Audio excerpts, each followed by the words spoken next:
தமிழகத்தில் தலைசிறந்த பொறியியல் கல்லூரி அருள் தரும் VPMM இன்ஜினியரிங் கல்லூரி அண்ட் டெக்னாலஜி. தரமான படிப்பு, உடனடி வேலை வாய்ப்பு. Admissions open. காவிரியில் நிலுவையில் உள்ள உரிய நீரை உடனடியாக திறந்துவிட கர்நாடக அரசுக்கு உத்தரவிடக் கோரி உச்சநீதிமன்றத்தில் தமிழ்நாடு அரசு கூடுதல் பிரமாண பத்திரத்தை தாக்கல் செய்துள்ளது.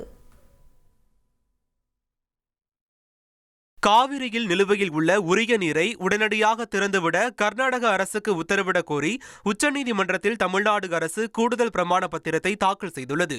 ஆகஸ்ட் 12ஆம் தேதி நிலவரப்படி தமிழ்நாட்டிற்கு வரவேண்டிய 21.357 TMC நிலுவை நீரை விகிதாச்சார அடிப்படையில் கர்நாடகா உடனடியாக விடுவிக்க வேண்டும் என பிரமாண பத்திரத்தில் வலியுறுத்தப்பட்டுள்ளது.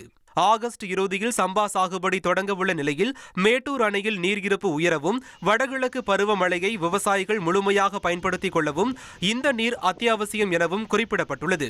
எனவே ஆகஸ்ட் 31ஆம் தேதிக்குள் நிலுவை நீரையும் சேர்த்து மொத்தம் 36.635 TMC தண்ணீரை, அதாவது காவிரி நீர் மேலாண்மை ஆணையம் உத்தரவிட்ட அளவை விட கூடுதலாக தினசரி 21,413 கன அடி வீதம் 10 நாட்களுக்கு ஒருமுறை கர்நாடகா தண்ணீர் திறந்துவிட உத்தரவிட வேண்டும் என உச்சநீதிமன்றத்தில் தாக்கல் செய்த பிரமாண பத்திரத்தில் தமிழ்நாடு அரசு கேட்டுக் கொண்டுள்ளது. தென் தமிழகத்தில் தலைசிறந்த பொறியியல் கல்லூரி அருள் தரும் VPMM இன்ஜினியரிங் கல்லூரி அண்ட் டெக்னாலஜி. தரமான படிப்பு, உடனடி வேலை வாய்ப்பு. Admissions open.